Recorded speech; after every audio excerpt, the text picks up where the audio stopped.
With just hours to go until Super Tuesday voting begins, Massachusetts is the place to be for at least 3 of those who would be president. Bernie Sanders is kicking off a rally in Milton right around now. And earlier today, Hillary Clinton made stops in Springfield and then Boston. I can't tell you how excited I am to be in Boston, to be here with all of you who are really focused on making sure we keep the progress going in America. We keep moving forward. Now, Donald Trump's not here, but controversy surrounding him is. David Duke, a former Ku Klux Klan Grand Wizard, endorsed Trump. And when Trump appeared on CNN's State of the Union with Jake Tapper yesterday, here's what happened. Well, just so you understand, I don't know anything about David Duke, okay? I don't know anything about what you're even talking about with white supremacy or white supremacists. So I don't know. I mean, I don't know, did he endorse me or what's going on? Because, you know, I know nothing about David Duke. I know nothing about white supremacists. And so you're asking me a question that I'm supposed to be talking about people that I know nothing about. Now, after that interview, Trump tweeted out that he disavowed Duke's support. I sat down with John Kasich, who, by the way, is the only Republican candidate who made a stop in Massachusetts today with a rally in Plymouth. And during our interview yesterday, he weighed in on this issue with Trump. I mean, it's ridiculous. I mean, if this was a guy who didn't disavow them, that would be a deal breaker in terms of my support. I'm glad to hear that he put something out and disavowed them. Look, I've been in the seat when people get asked questions and hypotheticals, but he should have flat out said, white supremacist groups have no place in my life, in my party, or in the country.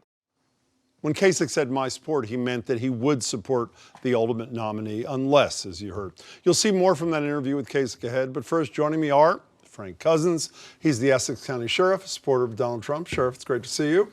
Steve Kerrigan, former head of the Democratic National Convention Committee, candidate for Lieutenant Governor, and co-founder and president of Massachusetts Military Heroes Fund. His candidate is Hillary Clinton. Good to see you, too. Let me start with you. Trump is poised to win if polls are right, a huge victory here. Why are the people of Massachusetts, those voting in a Republican primary, including you, buying so passionately what Donald Trump is selling? I just think people are a little unhappy with how things are going in Washington, and I think they're a little disenfranchised with the Republican leadership that's been in Washington, so they're looking for a change. You buy that? I mean, these are huge numbers. If the polls are right here, he may equal the total of the other 4 Republicans. What's your analysis? Yeah, I think the Republican Party is having a battle within themselves of who's going to be the leader and what sort of principles and policies are going to be their leadership principles.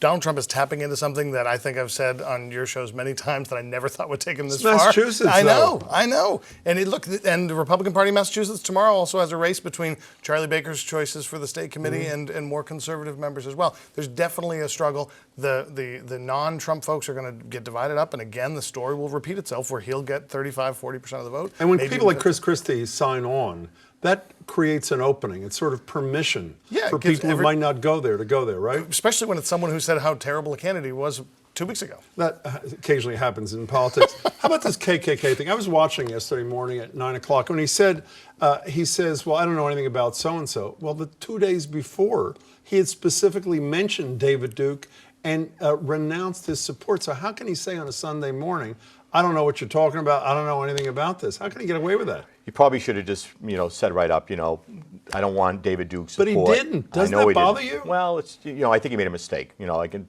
honestly say that.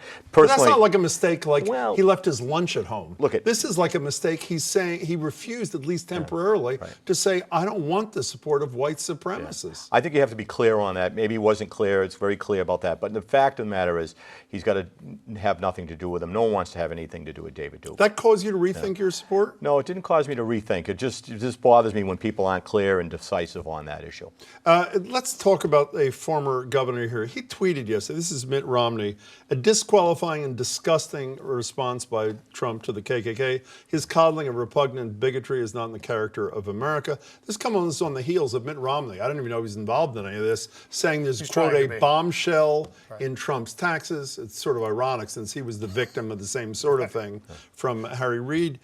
Are we about to see, some speculation that if Rubio falters in Florida or some sort of things like that, that Mitt Romney may be the establishment candidate's choice against this guy? Look, I think is that even plausible? It's plausible, but I think they're going to get to a point. If he's going to do it, they've got to get in quickly. The results tomorrow. If Cruz doesn't win Texas, he's gone. So if it narrows to just the two of them, and then particularly if you get to Ohio, and if Kasich doesn't win Ohio, then the party has to make a decision, because at that point, math is going to be really hard for anybody else to get in. I think it does more damage to their party to try to break it up at a convention by stealing the nomination away from him. But no doubt, Mitt Romney's at home steaming his suits and getting his ties ready and evening out his flag tie. I mean, as preposterous as that sounds on some level, Sheriff, why else is he out of nowhere twice in a week trashing your guy? I think what happens, this whole process, if we've looked from last August to now, people don't like to hear the results. And I think as people vote and we see people get excited about him,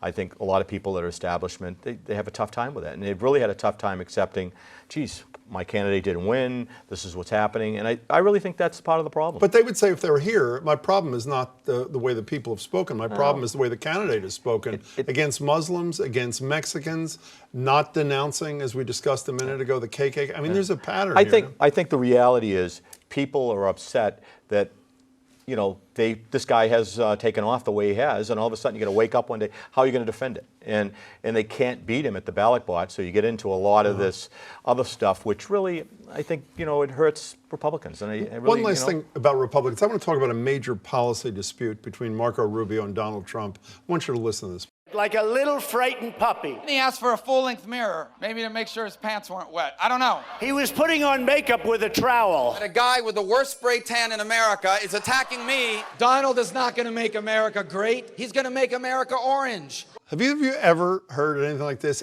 I mean, city council, sheriff, ever heard anything like this? I've had 10 elections, and I've never conducted myself once like that. So it is alarming, it is upsetting, and I hope that we can kind of tone that down. Okay, let's go to the Democratic side for a couple of minutes. You're a Hillary Clinton person. The good news for you, let me pop something up. Donald Trump, his candidate's unfavorable, and he's leading as of the moment, is 57%. Here's the worst news, though.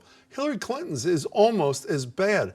Doesn't that concern you? I mean, the whole notion is Trump can't possibly win the nomination. He can't possibly be elected president because he's so reviled by so many people. Well, it seems like she's a close second, no?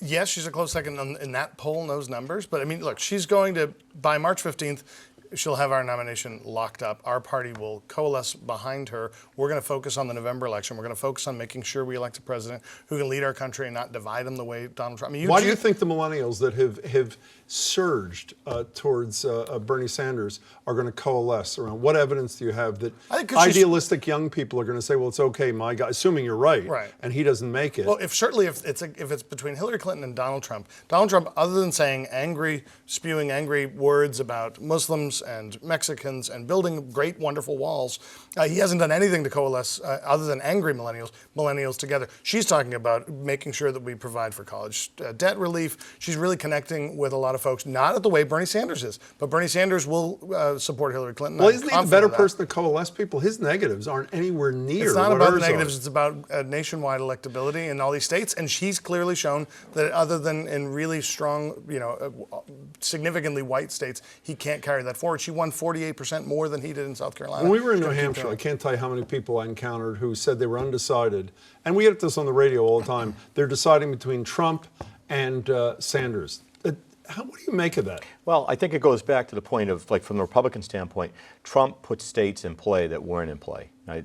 New Hampshire, talk about New Jersey, Ohio, Florida.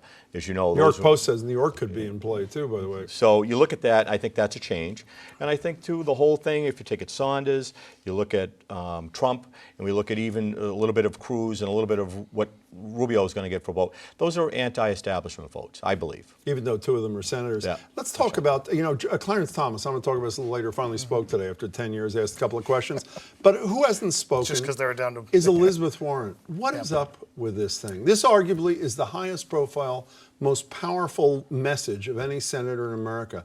How can she defend not saying either your candidate or Bernie Sanders is who should be leading this country? How does she defend it? I don't know, but I will say it's disappointing to me. I mean, Senator Kennedy, who I used to work for, got engaged in a lot of primaries later than we would have liked him to. But early on in 2008, when he knew it could make a difference, he got in for Barack Obama, and it made a huge difference. The mistake I think Elizabeth Warren is making, and I love Elizabeth, but I think the mistake she's making is not totally reshaping this race. She's playing it safe, essentially. Totally playing Is it she safe. not? Wants to be Absolutely. with the winner, which will be She for wants her. everybody to keep opening those emails. Is that a she principled sends. position? I'd leave that. It's her decision about when she endorses. Before you go away, Charlie Baker endorsed, obviously, Chris Christie. He's gone. He's endorsed your guy. Should Baker not be endorsing somebody to say to the people of Massachusetts before tomorrow, here's who I think is good for our state, and here's who's not good for our state? Well, I like him to pick a candidate. I think I hope that he'll pick someone. You know, clearly it's important. I think for the governor, it's a big state. It's a moderate state, and hopefully he'll pick somebody. Sheriff, it's good to see you. Thanks. Thanks so much. Pleasure. Good to see you, Jim. Good to see you. Be well.